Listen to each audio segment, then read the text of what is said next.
Tingnan nyo, kinuha niya ang mga pulis at ginawang berdugo sa Davao.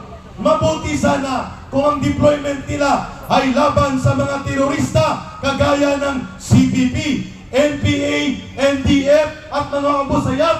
Ito ay mga kapwa natin Pilipino, mga sibilyan. Una sa lahat, bago pa sila maging miyembro o anuman ang kanilang ugnayan sa Kingdom of Jesus Christ at kay Pastor Kibuloy, hindi po sila ang may warrant of arrest. Pangalawa, sila ay mga Pilipino na dapat pinapangalagaan ng gobyerno. Pero kita nyo kung sino ang umaatake sa kanila.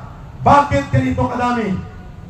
Kasi ang utos ni Marcos Bangag sa mga pulis ay i-take over ang buong compound ng Kingdom of Jesus Christ at ito ay illegal at kriminal na utos.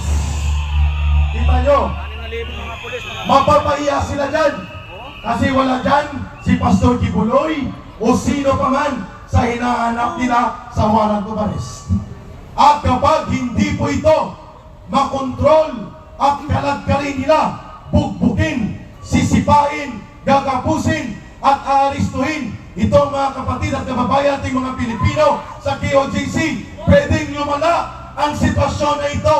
At kung sakali man, huwag sanang mangyari na dumanak ang dugo sa loob ng KOJC, ang udugo ay aagos kay Marcos at sa kanyang mga berdugong pulis. Impormasyon lang po.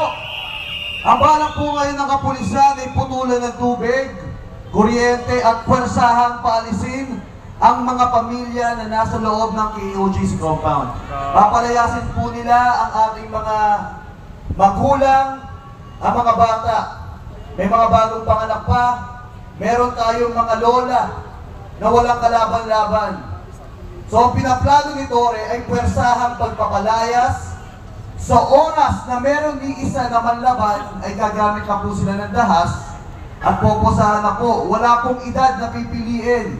Bata o matanda, wala po silang pipiliin. Lahat ng gagamit ng cellphones, kukunin at hindi nila ipapakita ang kanilang karahasan dahil ngayon pa lang ay pinagsabihan na po ang bawat manggagawa na walang maglalabas ng cellphone dahil ang kanilang gagawin ay marahas. Sa buong kasaysayan ng daigdig, kahit sa panahon ng digmaan, sa ikalawang pandaigdigang digmaan, ang pinakamababangis na hukbo na Nazi German ni Hitler, kailanman hindi lumusob sa mga simbahan at inagaw ang mga reliyoso at sambahan ng mga tao kahit na yon ay may digmaan. Kung hindi baliw itong si Bongbong Marcos Jr., wala tayo sa digmaan.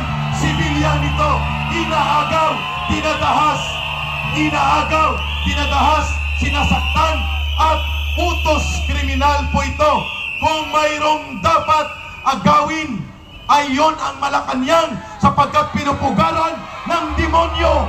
Hindi siya presidente kung ganito ang kanyang ginagawa sa mga sibilyan at kapwa nating Pilipino.